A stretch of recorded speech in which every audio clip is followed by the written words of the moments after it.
مانشستر سيتي بيخسر تاني، وارسنال وتشيلسي بيوقعوا بعض، وسايبين ليفربول لوحده فوق بيتصدر الدوري الانجليزي بفرق 5 نقط عن السيتي و9 نقط عن ارسنال. هنتكلم في كل تفاصيل الاسبوع ال11 من الدوري الانجليزي، بس ما تنساش لايك وشير وسبسكرايب، ويلا بينا.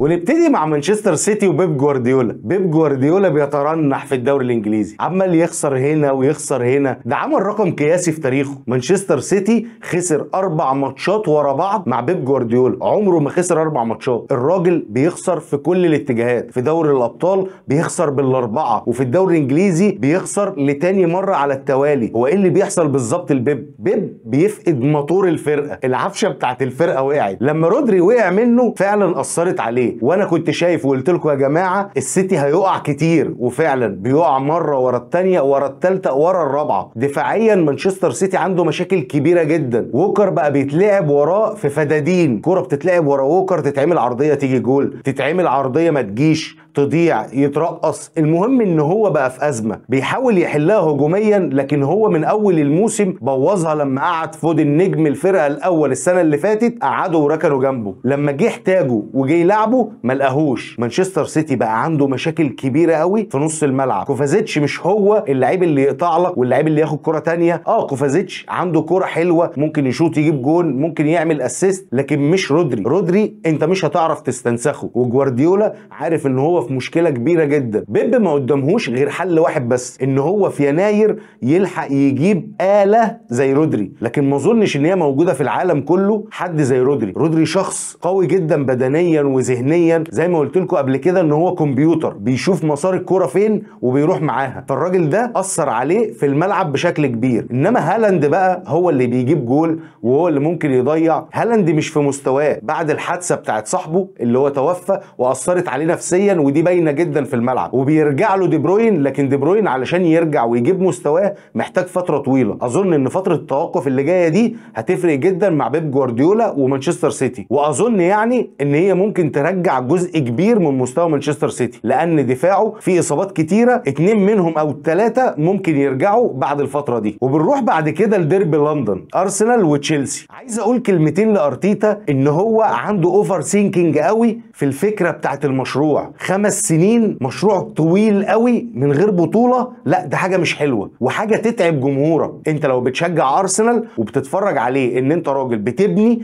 عمال سنه ورا الثانيه ورا الثالثه، انا عايز اشوف بطوله، عايز اشوف الحاجه اللي هتوج بيها مجهودك ومجهودي معاك. ان انا استنيت عليك ان انت توصل للسنه ال5 وما تاخدش بطوله، دي هتبقى كارثه بالنسبه لك، لان انت بنيت وجبت صفقات والاداره واقفه وراك واللي انت عايزه بيجي. انت راجل السنه دي اصريت ان انت ما تجيبش راس حربه. ازاي تخش وفرقتك ما فيهاش مهاجم واحد تعتمد عليه؟ جبت كاي هافرتس اللي هو لعيب نص ملعب اداؤه متوسط مع تشيلسي، يمكن ما حدش هيفتكر له حاجه غير الجول اللي هو جابه في نهائي دوري الابطال. اكتر من كده مفيش. جبته وحولته من لعيب 8 لراس حربه. هو انت يعني ايه تجيب لعيب نص ملعب تلعبه راس حربه؟ مهاجم عايزه يجيب لك اجوال مش هينفعك. انت بتفكر تاخد بطوله ولا بتفكر ان انت تعلم النجم لعيب وتقول لي اصلا انا هتعامل معاه نفسيا وهطلع منه كل حاجه؟ لا مش طبيعي. انت رحت جبت ستيرلينج من تشيلسي على اي اساس؟ هو ستيرلينج ايه اللي هو بيقدمه في الملعب علشان تجيبه؟ ده في حاجه تانية كمان. هو ستيرلينج اصلا وهو معاك انت اعتمدت عليه؟ انت ما اعتمدتش عليه خالص. انت نزلته في ماتش اتطرد منك لعيب قمت مطلعه في الدقيقه 37. انت ما بتعتمدش على ستيرلينج،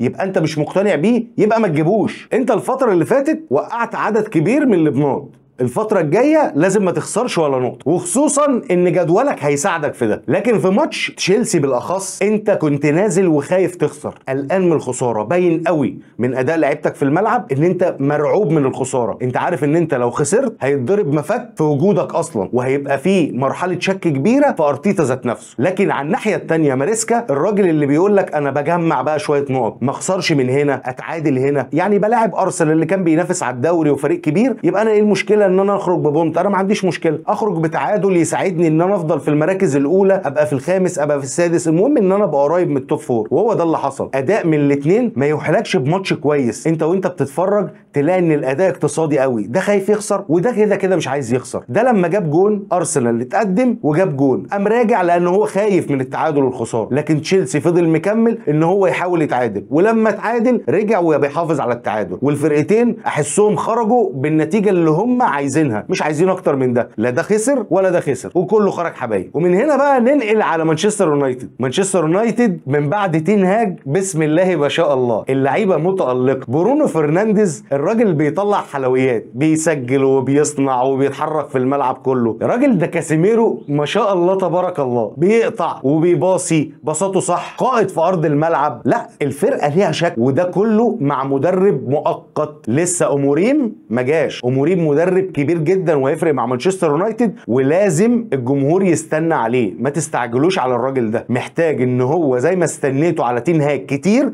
تستنوا على الراجل ده، لان هو عنده فكر ومحتاج ان هو ينفذه في الفتره اللي جايه. لكن مانشستر يونايتد انا شايف ان هو بيتحرك بخطوات كويسه جدا، والاداره مركزه ان هي تخلي الفريق شكله احسن الفتره الجايه. وفعلا مانشستر في الماتش ده بيقدر يكسب 3-0 باداء ممتاز. 2 برونو فرنانديش، في جون منهم ما اتحسبش ليه، اتحسب اون جول، والجول الثالث جارناتشو عالمي، ار2 في المقص، جول عالمي. يمكن ما فرحش علشان الجمهور الفتره الاخيره كان مشيله ان هو بيضيع كتير، لكن برونو خده كقائد في الملعب برضه، وبرونو فعلا فايق جدا، خده واداله الجمهور علشان يفرح معاه. وبنروح لتوتنهام اللي بيعمل اداء غريب جدا ومحدش فاهم منه حاجه. توتنهام بيخسر من ابسويتش 2-1. تقعد تتفرج على الماتش، هو مين ابسويتش ومين توتنهام؟ لعيبه توتنهام في الملعب تايهه، مش لاقيه ادائها، مش لاقيه كورتها. انا بشوفهم الماتش اللي فات في الدوري بيكسبوا 4 واداء عالمي، يرجعوا الاسبوع ده في الدوري يخسروا من ابسويتش اللي ما كسبش ولا ماتش، وبيكسبهم باداء ونتيجه، مش نتيجه بس. ابسويتش كان كويس جدا في الملعب وقدر ان هو يتفوق عليهم، والماتش في ملعب توتنهام. مش معقوله بوستوجوجلو مش عارف كل مره يفكر في ان هو يلعب دفاع عالي وبعد كده يرجع الدفاع لورا. انت لازم تثبت تكتيك لفريقك علشان يتعودوا عليه ويقدروا ان هم يتاقلموا بيه، لكن الفريق مش عارف يدافع، دفاع متاخر ولا دفاع متوسط، الاداء مش محدش فاهمه في الملعب. وشويه الثلاثه اللي قدام ده يلعب مهاجم سولانكي وبعد كده سون، وبعد كده سون يطلع او سون يلعب مهاجم. الفرقه التركيبه نفسها مش متركبه صح، لازم تمشيهم على خطوه واحده علشان يقدروا ينفذوا ده في الملعب. وبنوصل بقى لمتصدر الدوري ليفربول. ليفربول بيكسب استون فيلا 2-0. استون فيلا جايبين مدير فني للضربات الثابته، بيلعبوا الكورنرات حلوه جدا، وشكلهم الفتره الجايه هيتعبوا فرق الدوري كله بالركنيات دي، لكن ليفربول ضربهم بالركنيات بتاعتهم. ارن سلوت بيعمل الهجمه المرتده زي ما الكتاب ما بيقول، كره بتتلعب ركنيه لاستون فيلا بتتقطع، بتتعمل هجمه مرتده 3 ومعهمش حد. محمد صلاح واخد الكوره ورايح، ومعاه نونيز ومعاه دياز، لكن بيتعمل فاول مع صلاح من بايلي، والحكم بيقول لك ما فيهاش حاجه كمل، ونونيز بيكمل على الكوره وبيجيب الجول الاول. وبعديها على طول ليفربول بيضرب استون فيلا بكره ثانيه، محمد صلاح لنونيز انفراد، وكانت ضربه ركنيه لاستون فيلا، انفراد لنونيز بيحطها فوق الجول. وفي الدقيقه 83 ركنيه لاستون فيلا بتترد، محمد صلاح الجول الثاني